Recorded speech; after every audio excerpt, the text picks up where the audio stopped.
Hello and welcome to my talk for today. Thank you all very much for tuning in. My name is Ogie Hollywood. I'm dialing in from Google in Dublin, and today I'm going to be discussing the topic of is simplicity the ultimate form of sophistication and giving it a digital marketing perspective on that. So without further ado, on the agenda today, I'm going to give a quick introduction to who I am, why I'm here today speaking at this event on behalf of Google.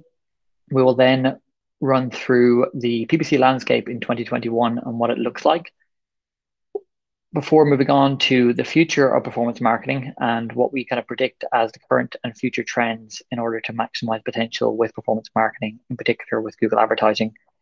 And then I'm going to look into, from an e-commerce perspective, looking at maximizing profit from your ad campaigns. So without further ado, as mentioned, my name is Ogie Hollywood. I am a digital strategy consultant here in Google. And I guess to put that into simple terms, I work with some of our largest e-commerce clients across the UK and advise them on digital marketing strategies with Google solutions and also other kind of e-commerce strategies to help push their businesses forward, driving growth for those customers and obviously driving growth for Google in the meantime. So I'm going to get us started off today by looking at the PPC landscape in 2021, where we're at, where we've came from, and what the next steps may look like. So as a starting point, I would love to kind of look at maybe rewinding back to where we were a number of years ago. And I'm going to quote this article from PPC Hero, which was kind of stating that single keyword ad groups were pretty much a best practice and best in class form of performance marketing from a PPC standpoint back in 2015. Crazy to think, almost 5 years ago now. And I guess what's even crazier to think is that there's still a number of kind of customers or advertisers who would still look at considering this approach as a best practice today. And I guess I'm going to maybe explain why that is still such a strange phenomenon to be working towards. 3 years ago, Forbes stated that over 84% of marketing orgs were expanding AI and machine learning into their organizations. And this is a fact that has continued to expand and develop even further from when this article was published back in February of 2018. And we'll see here that this was kind of the initial stages. And back then, already 84% of marketing orgs were kind of using a form of automation or AI within their kind of marketing organizations. So beyond that, we kind of look at where we are today. And that kind of brings me to more kind of external research. I love to kind of reference external touch points as opposed to just using internal Google data as this is much more unbiased. We'll see this article here from Unbounced, which kind of shows that why single keyword ad groups are no longer a PPC best practice, and I guess how to look at responding. And I kind of like to hear that the worst kept secret once upon a time.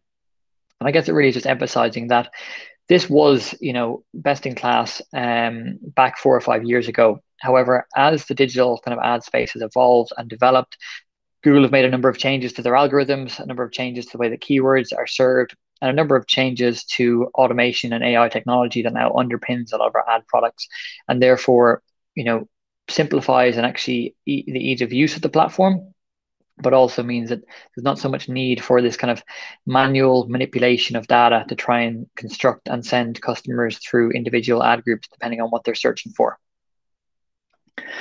When we look at Google in particular, with innovation comes great change, and machine learning now underpins pretty much all of Google's ad technology.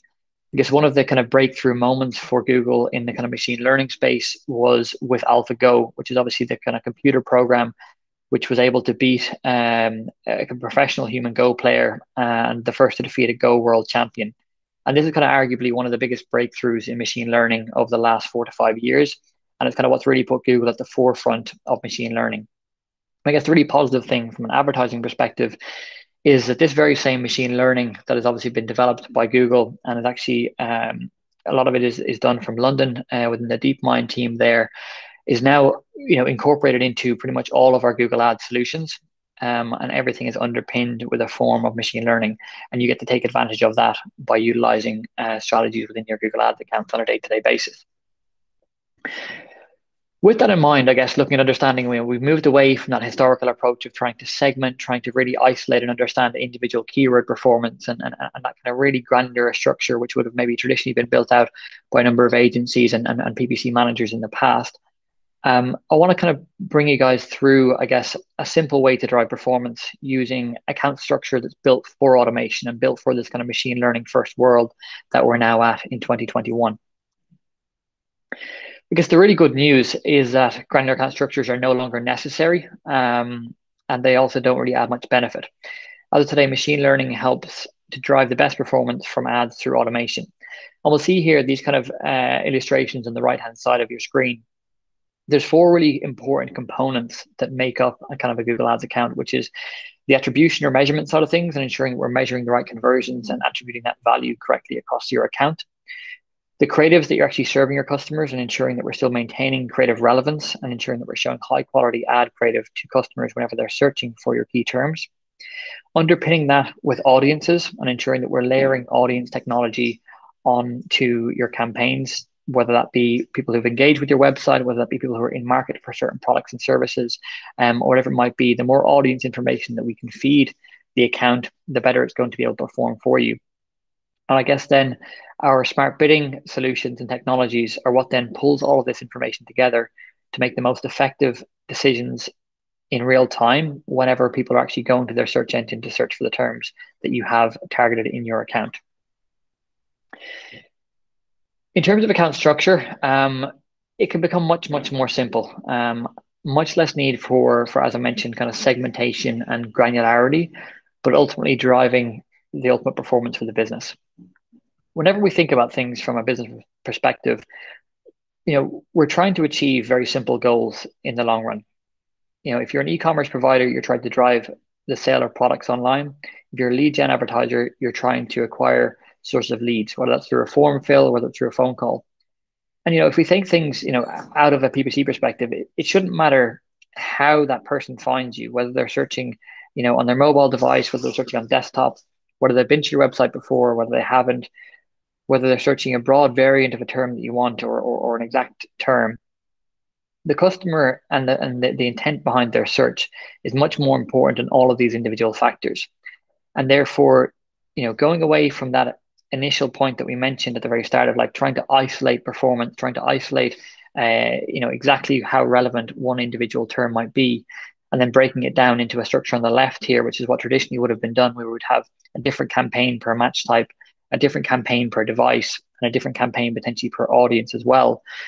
We're now able to actually just combine all of that information together and group campaigns based on their goals. So if we need to deliver a £10 cost per acquisition for a campaign or a category, why break them into 10 different campaigns and isolate those data sets into small granular segments when we could consolidate all of those smaller campaigns into one large campaign, working towards achieving a kind of overall business goal of a cost per acquisition, for example.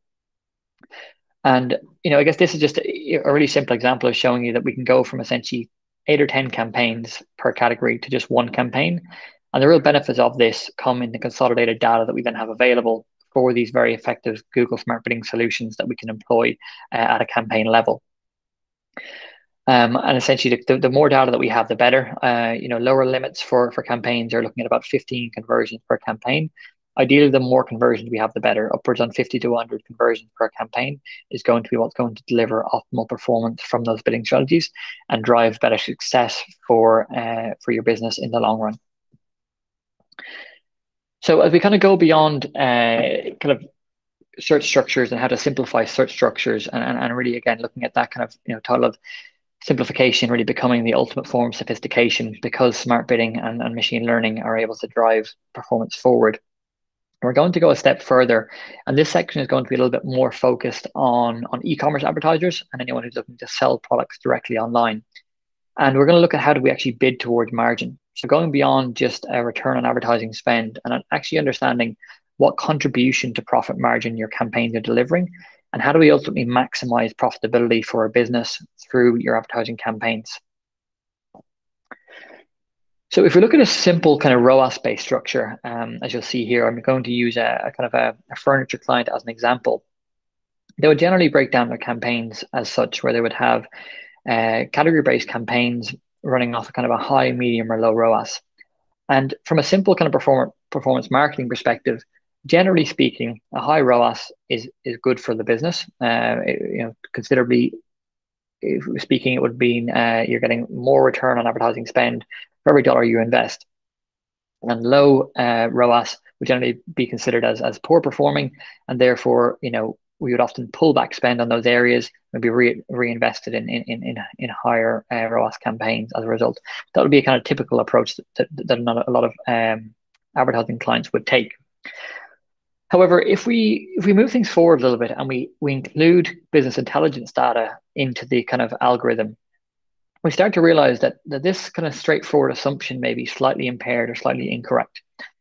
And the reason being that, on the two top examples here for office furniture and kitchen furniture, they both have a high ROAS, but when we consider margin and stock information, they actually deliver quite a low margin to the business from a profitability standpoint.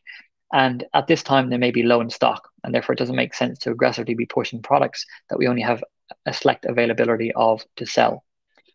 On the flip side, however, we may have within two other categories for kitchen and office, we'll see these products have a lower ROAS, so not delivering on a return on ad spend perspective as well, but they actually have a higher margin of the product within these categories. And we also have high stock availability.